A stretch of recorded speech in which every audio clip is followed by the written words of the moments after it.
3 days into the silent treatment, Derek, my fiancé and CEO, greenlit his assistant's pitch for a self-driving road trip. He expected me to flip, like always. I didn't. A month later, he came back and saw it. I wasn't the same. He backed Molly, stole my project, and thought I'd explode. I didn't. I just helped her draft the proposal. He trashed everything I built just so she could snag her year-end bonus. I didn't fight back, took the blame, took the hit. Molly was all smug. See? Told you. You can't go at Yara head-on. Give her the silent treatment. She folds. She's scared of losing you. That's why she's playing nice. Derek ate it up, called her smart. Then he pulled me aside, offered a raise, a promotion, even a fancy wedding. First time he'd ever brought it up. But he missed one detail. He'd already signed off on my resignation while he was off playing Road Trip King, and I'd already dumped him. That was it. Clean cut. Nothing left. Yara, Mr. Cromwell needs this proposal ASAP. Sorry to bug you, but finish it before you head out. Molly Leach, Derek's assistant, dropped a fat stack of papers on my desk, all chipper like we were besties. I took them. Got it. She wasn't done. Still smiling, she threw in, Mr. Cromwell and I have a client meeting later. Just leave the docs on his desk. Oh, and tidy up his office before you go. Then she strutted off like she owned the floor, heels clicking, mood sky high. Around me, the office fell quiet. My coworkers shot me that awkward look, half pity, half helpless. Everyone knew Derek Cromwell, CEO of Vantral Corp, was my fiancé. Everyone also knew he blatantly played favorites, and Molly was his number one. He'd yanked her from another firm, made her director, then handed her $1 million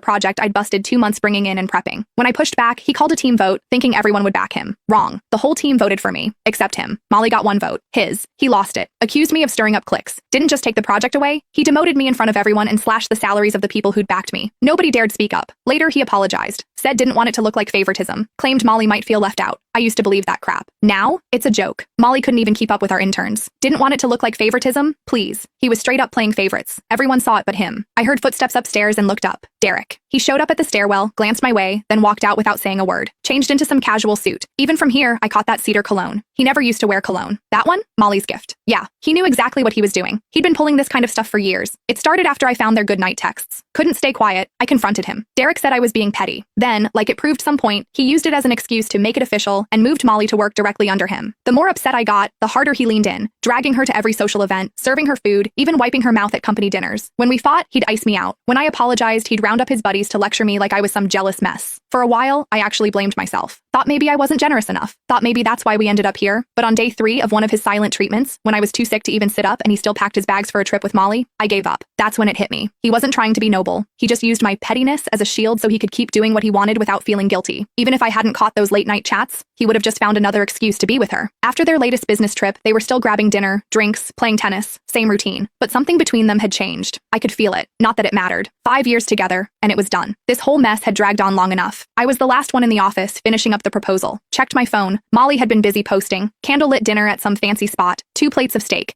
Derek, all polished and perfect, cutting hers for her. Caption, steak cut by the CEO himself. It has to taste better.